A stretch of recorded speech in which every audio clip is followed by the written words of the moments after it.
Nabot na lamang niya ang maliit na baul sa sinabihan si Lola Petwa na ipatong na lang yun sa kanyang higaan.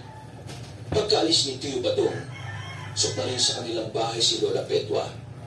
Minubuti na lang din niyang bantayan si Berting hanggang sa ito ay tuluyan ng magising kinagabihan.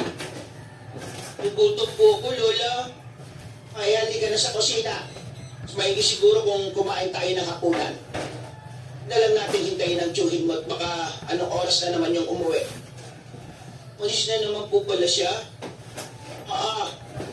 Pinaka, iwan ko na lang din sa tiyuhin mo. Kaya ikaw ha, mo siyang paparisan. Baka kung ano pa mangyari sa'yo. Opo, Lola. Tara na. Niluto kong adobong manok kanina umaga. Grabe pa yun. Pumusig ang dalawa sa kusina. Pinaghain na ng kanyang lola si Berting. Habang kumakain, hindi maiwasan ng matanda ang tingnan ng kanyang apo habang ito ay nasasarapan sa adobong manok. Kumain ka lang ng kumain na po, ha? Magpakabusog ka. Po, Lola, damihan din po ninyo ang pagkain, ha? Ting, alam mo bang nag-alala ako ng sobra nung nawala ka?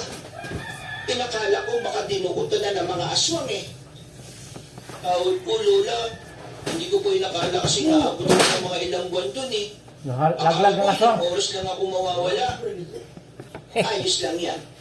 Basta huwag mo nang uulitin yon, ha? Pangako po, Lola, hindi ko na po ulitin yun. Eh, mabuti naman kung ganon. Hindi ko alam kung makakaya ko na mawala ka.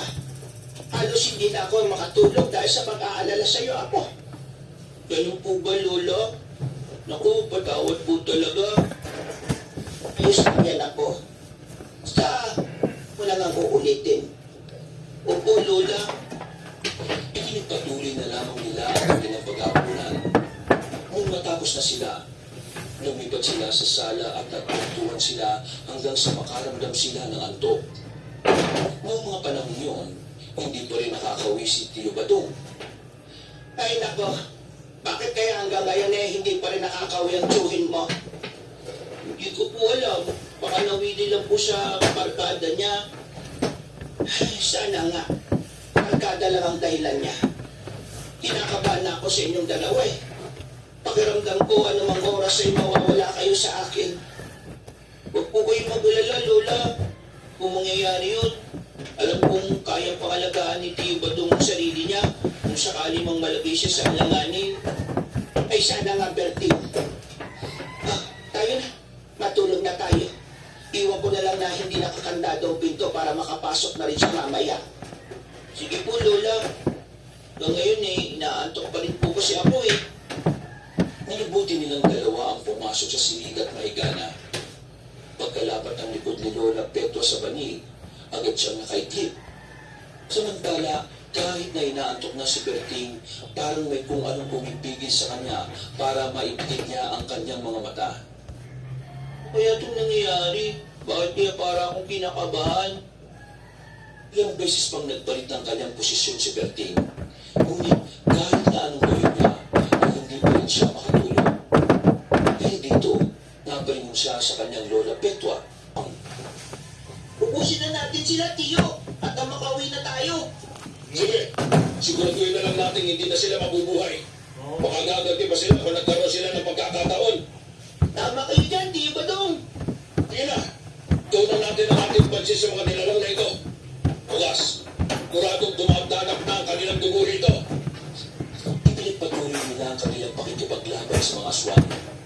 Kahit pa na maliliksi ang mga nilalang na yun, hindi naging nagamagtsuhin. Kalaunan, lahat ng mga aswang na kumakalaban sa kanila ay nagawa nilang pabagsakin. Dita natin sila ng daig. Langang hindi na sila mabuhay.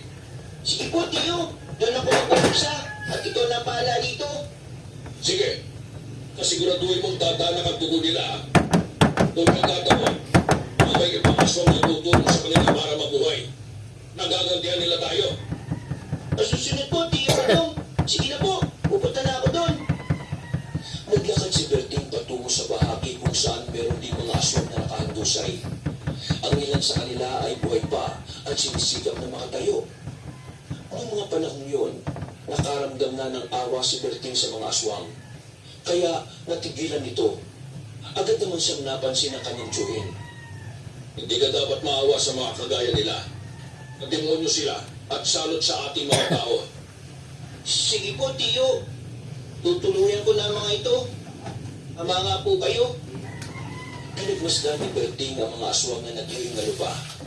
At sa halip na kaawaan sila, ang mga ito pa ang inuna niyang ilitan. Kahit na nakakaramdam siya ng pagdidiri sa kanyang ginagawa, pinigilan niya ang kanyang sarili at inisip ang sinabi ng kanyang tiyo Badong. Na hindi na sila mabubuhay pa. Sigurado po yan, Tiyo. Pero paano kaya kung may ibang aswang na nakaligtas? Anong problema natin ngayon? Kailangan natin maganda. Hindi natin alam kung kailan sila susugod. Gay ko po.